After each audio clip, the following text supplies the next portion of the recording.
Que la paix sur vous tous. Bonjour à toutes et à tous. Aujourd'hui, on va se faire une vidéo concernant la tombe. Un petit peu parler du châtiment de la tombe et surtout ses origines, puisque on t'en parle jamais. Donc, on va voir plusieurs sources. Donc là, ici, tu vois, Muslim, donc un livre de source de hadith, donc très connu. Et ici, de Ibn Hajar el-Asqalani, un petit peu moins connu, mais c'est un recueil de énormément de hadiths. Ainsi que bien entendu, Al-Muwatta de l'imam Malik, ainsi que Bukhari, de Bukhari.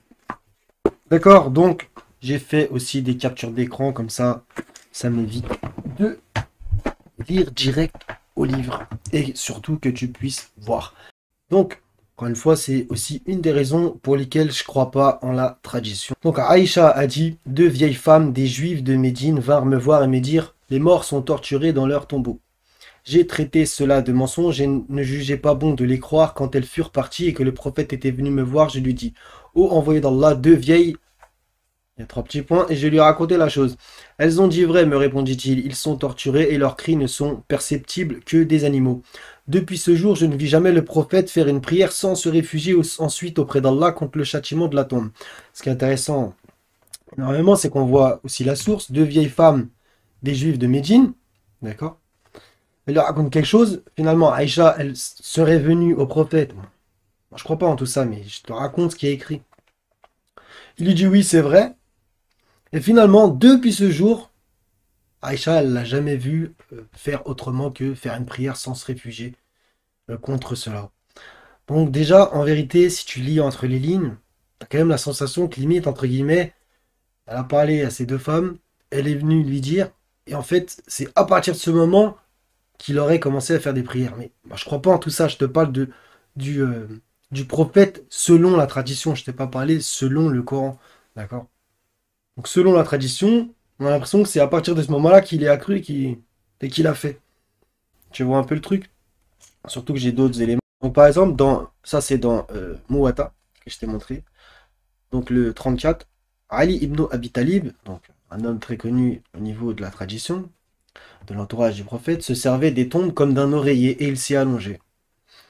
Malik, donc l'auteur, déclare à notre avis, l'interdiction de s'asseoir sur les tombes est relative à la satisfaction des besoins. T'as envie de dire heureusement, quoi. Heureusement que les gens connaissent pas les sources, hein, vraiment. Ça, c'est dans Bukhari, donc je t'ai fait une capture d'écran aussi pour que tu puisses voir des choses.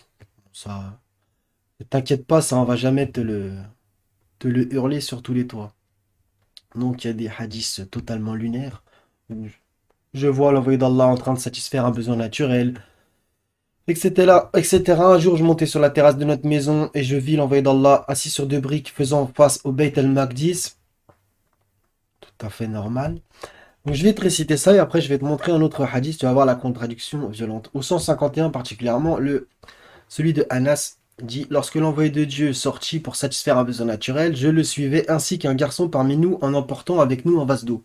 Plus, tu vois, genre, allez, venez avec moi. Vas-y, bref. Donc, il y avait quelqu'un qui venait avec lui. Mais tu vas voir quelque chose, ça va être là et dans un autre aussi. D'après Ibn Abbas, le prophète passa un jour par deux tombes, il dit, ceux qui y sont envelis subirent des tortures et pourtant ce n'est pas pour des péchés capitaux. En effet, l'un colportait des médisances, quant à l'autre, il ne se mettait pas à l'abri des regards en urinant. Attends, attends, je rêve ou... Là, ça raconte que carrément, il y avait quelqu'un qui venait avec lui, qu'en soi-disant, il allait faire un besoin naturel. D'accord? Et l'autre, qui est en train de mater, carrément, je vais monter sur une terrasse de la maison. Bon, admettons que tu aurais soi-disant vu une phase comme ça, voir quelqu'un en train de... Bref. Et pourquoi tu vas la raconter, en fait? On est dans quoi? Dans Voici, dans Gala, dans Closer, c'est quoi ça? Mais quelle honte. Le délire de la tombe, c'est un oreiller. Faut pas faire ses besoins dessus. Ben, t'as envie de dire encore heureux, en fait. Et donc là aussi, tu vois aussi l'origine. On s'en fout que, voilà, ça aurait pu être des hindous, j'en ai rien à faire, moi. C'est pas ça que je veux dire. C'est qu'en fait, t'as l'impression que depuis cette histoire, selon le hadith de Aïcha, après, tout est venu. Tu vois? Ça, c'est l'origine. Tu captes? Parce que coraniquement, il n'y a pas d'éléments qui prouvent ça. Enfin, bref. Et ils essayent de tordre des versets ici et là. C'est du grand n'importe quoi. Justement, on va se faire un petit verset coranique juste après. Donc, par exemple, on voit ici, ou dans ce fameux livre de Ibn Hajar al-Asqalani, donc on rapporte d'Abu Huraira, comme d'habitude, qui disait que le prophète, soi-disant, avait dit purifiez-vous des urines, car tout le châtiment dans la tombe en découle. Mais Al-Hakim rapporta la plupart des châtiments dans la tombe sont dus aux urines. Hadith authentique. Waouh. D'accord. Franchement. Ah, c'est une histoire de pisse. Admettons, hein. On va terminer par un verset coranique, Sourate 39, verset 42. Dieu reçoit les âmes au moment de leur mort, ainsi que celles qui ne meurent pas au cours de leur sommeil. On est reçu par Dieu. Quand les âmes sont celles d'un mort et aussi celles d'un vivant. Elles sont reçues par Dieu. Il retient celles à qui il a décrété la mort, donc elles sont retenues par Dieu, tandis qu'il renvoie les autres jusqu'à un terme fixé. Elles retournent dans notre corps et... ok. Il a certainement là des preuves pour des gens qui réfléchissent. Ok. Donc après, tu subis les affres de châtiment de la tombe, ou alors au contraire, c'est la félicité dans ta tombe. À toi de te poser la question, ne serait-ce qu'avec ce verset. Ne serait-ce qu'avec celui-là. Sans compter... alors, on va partir du postulat que c'est vrai. Et que mon interprétation est mauvaise, que j'ai mal compris. D'accord. Admettons. Mais si toi, tu prends le risque, en fait, de déclarer, oui, mais ça existe, en fait, parce que tu le dis principalement hadithiquement, pas coraniquement. Imagine que toi, tu te trompes, en fait. Tu es en train de déclarer que une âme, en fait, qui retournait vers Dieu, donc au moment de la mort, mais en fait, dans un certain sens, il y a un bout d'âme qui est encore dans le corps sous terre et qui subit quelque chose. Il faudrait savoir, l'âme, elle est sortie ou l'âme, elle est restée et tu peux subir. Je sais pas si tu as déjà vu un mort, hein. Ceux qui ont déjà vu un mort, ils vont te dire, ouais, mais un mort, c'est un mort, c'est terminé. D'accord? Et Dieu te le dit clairement, il les reçoit, les âmes. Il les reçoit. Et celles qui sont mortes, il les retient. Point.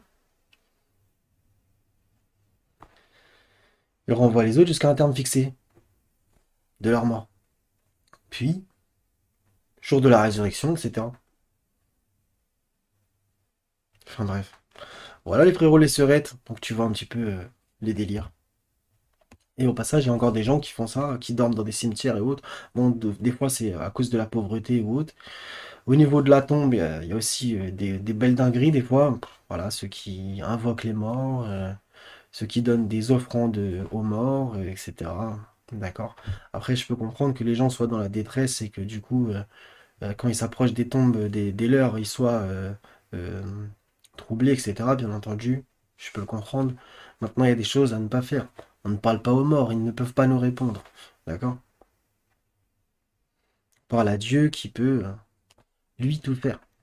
Ne pas mettre des intermédiaires, et encore moins ceux qui sont déjà partis vers lui. D'accord? Voilà les frérots, les sœurs, soyez tous bénis et en paix. À la prochaine si Dieu veut. Paix sur vous tous et louange à Dieu, Seigneur des mondes.